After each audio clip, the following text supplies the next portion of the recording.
Hello students, welcome back. In today's lecture, we will discuss about the second type of immunity, that is acquired immunity. In previous lecture, we had discussed about the another type of immunity, that is innate immunity. So the main difference between this innate and acquired immunity is innate immunity is present from the birth, while the acquired immunity is a type of immunity which an individual has to acquire during life cycle. यानी कि acquired immunity जो है वो हर एक specific person जो है वो उसे अपनी पूरी लाइफ में एक्वायर करता है, यानी कि जो बर्थ के टाइम पे प्रेजेंट नहीं है, लेकिन जैसे ही कोई पर्सन जो है वो एंटीजन के कांटेक्ट में आएगा नेचुरली या फिर आर्टिफिशियली, तब जो हमारी बॉडी इम्यूनिटी प्रोड्यूस करती है या फिर जो रिस्पॉन्स देती है उसे हम बोलते हैं एक्वायर्ड इम्यूनिटी। एंड मेनली ये जो एक्वायर्ड इम्यूनिटी है it is a pathogen specific, यानी कि एक्वायर्ड इम्यूनिटी जिस तरह हमारी बॉडी को प्रोटेक्ट करती है तो उसका जो प्रोटेक्शन मैकेनिज़्म है वो हर एक एंटीजन के लिए स्पेसिफिक होता है।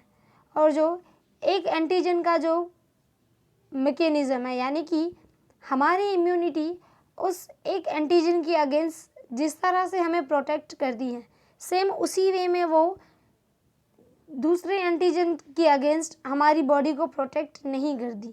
यानी कि अगर पैथोजन चेंज हो रहा है तो जो एक्वायर्ड इम्यूनिटी की प्रोसीजर है या फिर उसमें इन्वॉल्व जो भी सेल्स और एंटीबॉडीज़ है वो चेंज हो जाती है।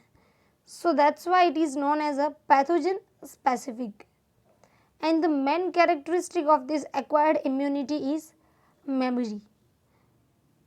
बिकॉज ये जो एक्वायर्ड इम्यूनिटी है उसमें मेनली हमारी बॉडी जो है वो पर्टिकुलर एंटीजन के अगेंस्ट एंटीबॉडी प्रोड्यूस करती है, और अगर हमारी बॉडी में एंटीबॉडी प्रोड्यूस होती है अगेंस्ट द एंटीजन तो उस एंटीजन के बारे में जो भी इंफॉर्मेशन है वो एक सेल में स्टोर रहती है जिसे हम बोलते हैं मेमोरी सेल। और उस सेल में पूरी ये जो एंटीजन है, जिस भी टाइप का एंटीजन एंटर हुआ है उसके बारे में पूरी इन्फॉर्मेशन जो है वो इस मेमोरी सेल में प्रेजेंट होती है। और अगर सेकंड टाइम वही सेम एंटीजन अगर हमारी बॉडी में एंटर होगा तो डायरेक्टली हमारे मेमोरी सेल जो है वो उसे एंटीबॉडी उस एंटीजन के अगेंस्ट प्रोड्यूस करना स्टार्ट कर देंगे। तो इसलिए ये जो एक्वायर्ड इम्यूनिटी है it is characterised by memory. Now acquired immunity जो है उसमें हम मेनली टू टाइप्स के रिस्पॉन्स जो है इंक्लूड करते हैं। One is primary response and the second is secondary response. Now अब ये प्राइमरी रिस्पॉन्स क्या है, तो जब भी हमारी बॉडी में कोई एंटीजन फर्स्ट टाइम एंटर होता है तब हमारी बॉडी का जो रिस्पॉन्स होता है उसे हम बोलते हैं primary response. So basically the primary response is a response when body encounter pathogen for the first time. जैसे कि आपको कोई भी डिजीज़ अगर फर्स्ट टाइम हो रही है तो उसका एंटीजन भी आपकी बॉडी में फर्स्ट टाइम ही एंटर होगा, तब आपकी जो इम्यूनिटी है या फिर आपकी बॉडी जो है वो उसे किस तरह से रिस्पॉन्स देती है, तो वो जो पर्टिकुलर रिस्पॉन्स है उसे हम बोलेंगे प्राइमरी रिस्पॉन्स। और ये जो प्राइमरी रिस्पॉन्स जो है वो कंपेयर टू सेकेंडरी रिस्पॉन्स थोड़ा स्लो होता है, क्योंकि अगर कोई भी एंटीजन फर्स्ट टाइम के लिए हमारी बॉडी में एंटर होगा तो सबसे पहले हमारी बॉडी जो है उसे आइडेंटिफाई करेगी, देन उसका स्ट्रक्चर, बिहेवियर और जो कुछ कैरेक्टरिस्टिक है उसे अंडरस्टैंड करेगी। उसके बाद उसके अगेंस्ट एंटीबॉडी प्रोड्यूस करेगी और वो जो एंटीबॉडी है वो उस एंटीजन को डिस्ट्रॉय करेंगे। तो ये थोड़ी बहुत लंबी प्रोसेस हो जाती है। इसकी वजह से प्राइमरी रिस्पॉन्स जो है वो क्विक नहीं होता लेकिन थोड़ा सा स्लो होता है। And the second response is secondary response, यानी कि जब वही सेम एंटीजन हमारी बॉडी में सेकेंड टाइम एंटर होगा तब हमारी बॉडी जो उसके अगेंस्ट रिस्पॉन्ड करेगी। तो वो जो रिस्पॉन्स है उसे हम बोलेंगे secondary response. So the secondary response is a type of response of body when our body encounters same pathogen for second time. जैसे कि आपको कोई डिजीज़ जो है वो एक बार पहले हो चुकी है और वही डिजीज़ कजिंग जो ऑर्गेनिज्म है वो अगर सेकेंड टाइम आपकी बॉडी में वापस से री एंटर होते हैं, तब आपकी बॉडी जो उसके अगेंस्ट रिस्पॉन्स देगी उसे हम बोलेंगे सेकेंडरी रिस्पॉन्स। और ये जो सेकेंडरी रिस्पॉन्स जो है वो कंपेयर टू प्राइमरी रिस्पॉन्स थोड़ा क्विक यानी कि फास्ट होगा, क्योंकि यहाँ पे क्या होगा, प्राइमरी रिस्पॉन्स में जो भी एंटीबॉडी प्रोड्यूस हुई है तो उसकी सारी इन्फॉर्मेशन जो है वो एक स्पेसिफिक सेल जिसे हम बोलते हैं मेमोरी सेल, उस मेमोरी सेल में स्टोर होगी। और जैसे ही वो same antigen second time enter होगा तो वो जो मेमोरी सेल है वो डायरेक्टली उस एंटीजन के लिए स्पेसिफिक एंटीबॉडी जो है उसका प्रोडक्शन स्टार्ट करने का जो मैसेज है वो पास ऑन कर देते हैं।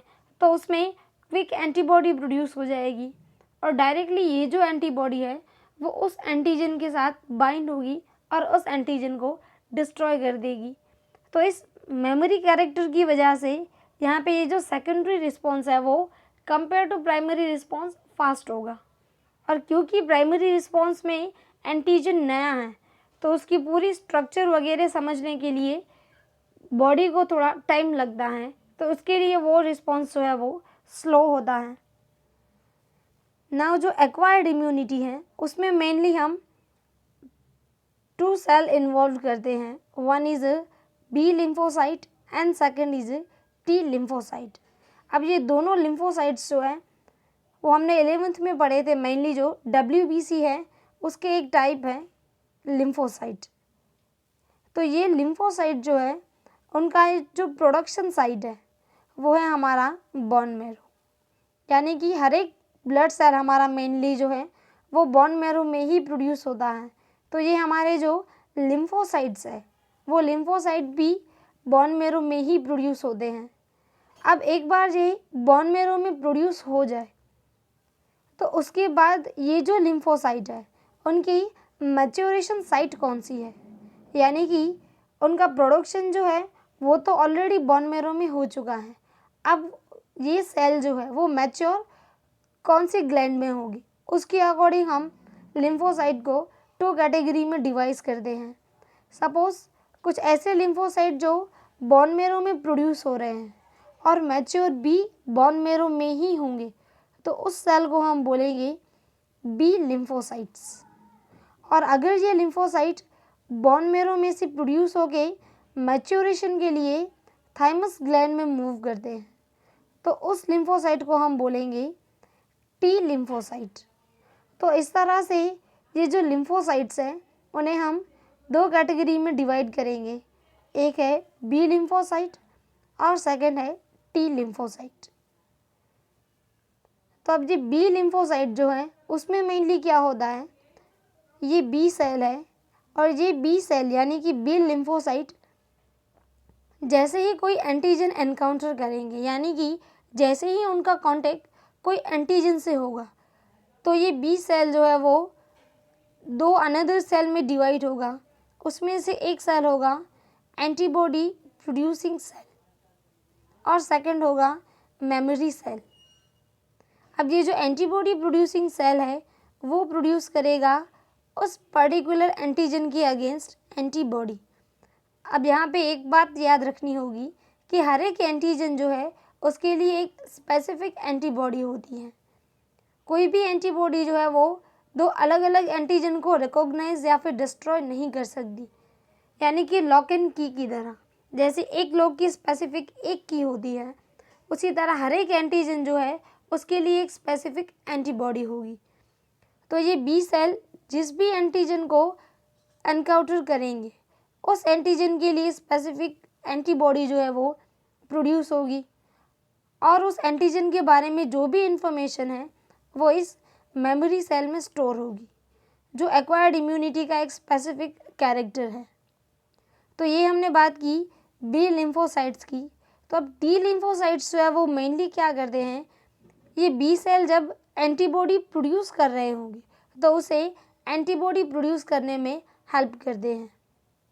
So B cell is mainly involve in production of antibody and the T lymphocyte particularly इसे हम बोलते हैं टी हेल्पर सेल।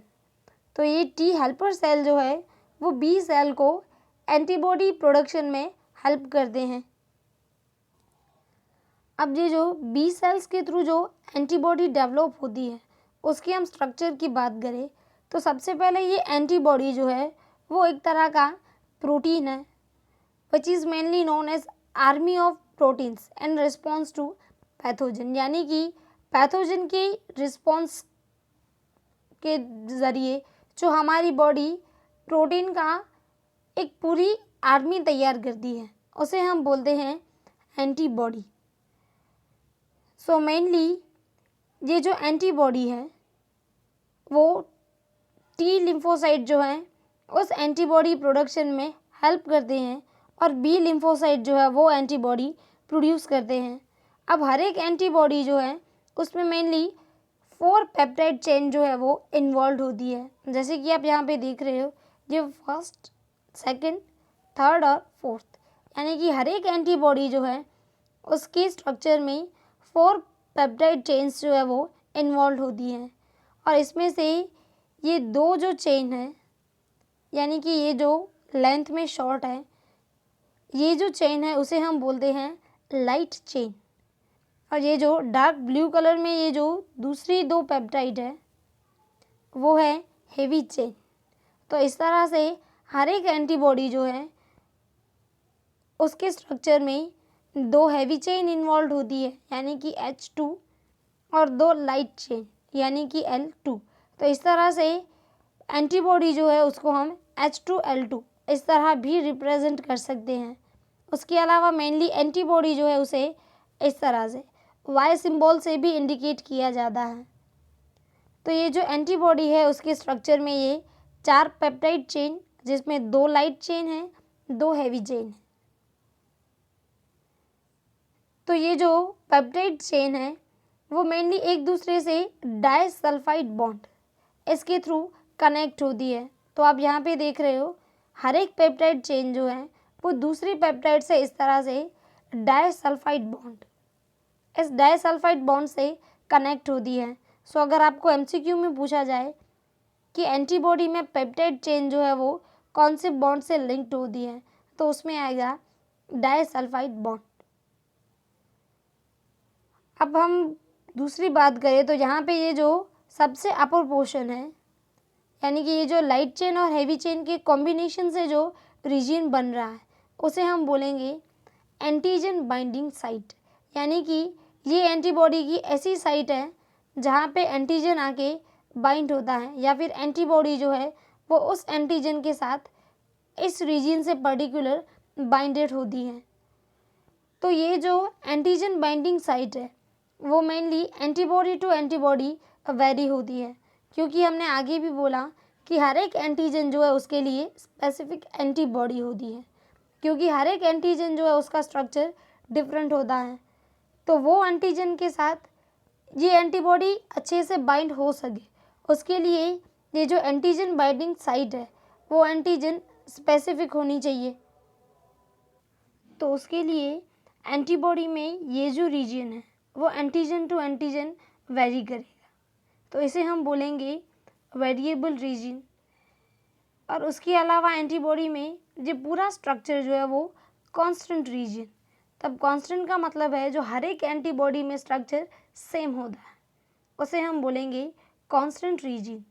तो इस तरह से एंटीबॉडी में ऊपर की तरफ जो है वो ये जो वेरिएबल रीजन है जहाँ पे आके एंटीजन बाइंड हो सके उसे हम बोलेंगे एंटीजन बाइंडिंग साइट।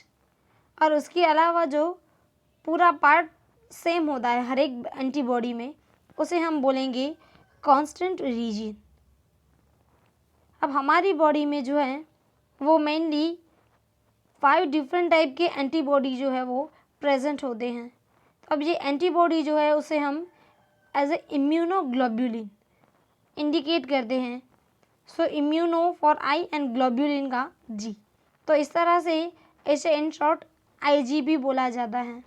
तो हमारी बॉडी में जो 5 डिफरेंट टाइप के एंटीबॉडीज़ हैं वो है आईजीजी, आईजीए, आईजीएम, आईजीडी और आईजीई, जिसे हम इन शॉर्ट गामड़े इस तरह से याद रख सकते हैं।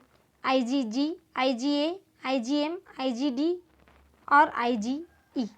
तो ये 5 डिफरेंट टाइप के एंटीबॉडी जो है वो हमारी बॉडी में डिफरेंट टाइप के फंक्शन करते हैं, और ये हर एक एंटीबॉडी जो है वो हर एक डिफरेंट एंटीजन के अगेंस्ट रिस्पॉन्ड करते हैं।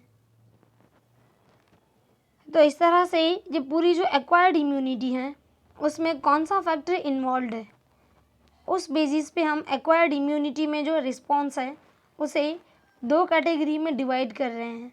One is antibody mediated response and the second is cell mediated immune response या फिर इम्यूनिटी।